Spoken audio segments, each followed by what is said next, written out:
तो मैं जो कदम सरकार ने और धर्मेंद्र प्रधान जी ने लिया उसका स्वागत करता हूं, सम्मान करता हूं और सभी देशवासियों को बधाई देता हूं कि ये एक लोकतंत्र की जीत है जो आज हमने देखा और इसे ऐसा ही आगे भी हम सुरक्षित रखें लोकतंत्र को भारत में।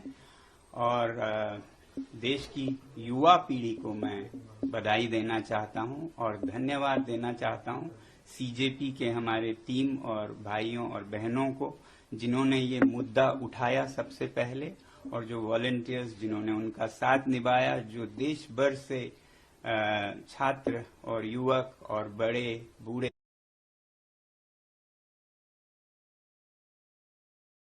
लोकतंत्र के लिए खड़े हुए, उन सब का सम्मान करता हूं मैं।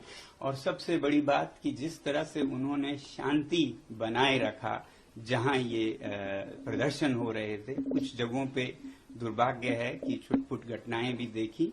मुझे उम्मीद है कि इस शांति को हम बनाए रखें और कहीं भी कोई गलत बात नहीं होगी। आगे भी ये जो शक्ति है लोकतंत्र की वो हमारी शांति से हुई है, ना कि हमारे बाजुओं के बल से। उसके मुकाबले तो आपके बंदूकें हैं, मगर जो शांति की हमने ताकत दिखाए उसके मुकाबले कोई हथियार नहीं है, तो उसे बनाए रखें। अब जब आप महसूस कर रहे हैं कि आपकी जीत हुई, तो विजय में विनम्रता सबसे बड़ी बात है, वही आपके चरित्र को प्रदर्शित करता है, परिभाषित करता है। तो अब जब इस आंदोलन को जरूरत पड़े और कुछ आगे लेना हो या फिर अभी रोकना हो, जो भी करें बहुत ही शांति से करें।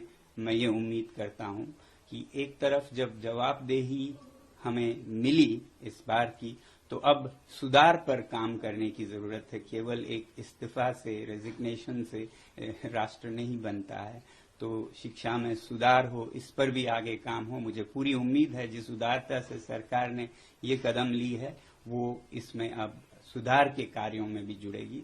सुधार सिर्फ शिक्षा में नहीं बल्कि शासन में भी मेरी उम्मीद है कि अब से देश चलाने का तरीका जरा बदलेगा।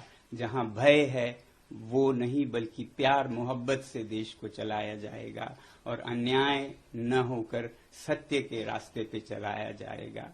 और वैसे ही जहां कहीं भी जिस रूप में भी भ्रष्टाचार है उसे हटाया जाएगा और सच्चाई के रास्ते पे एक भारत देश के लिए और विदेशों के लिए भी एक उदाहरण बनेगा, सच में विश्व गुरु बनेगा।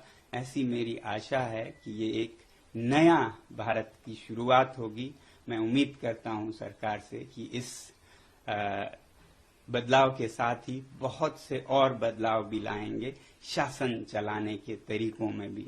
अब क्योंकि मैं लद्दाख से हूं और एक पर्यावरण कर्मी हूं, एनवायरमेंटलिस्ट हूं, तो मैं उम्मीद करूंगा सरकार के से कि जो लद्दाख के पहाड़ों को संरक्षित करने की, वहां के लोगों को लोकतंत्र देने की प्रक्रिया चली है, उसे भी बिल्कुल ईमानदारी से चलाया जाए।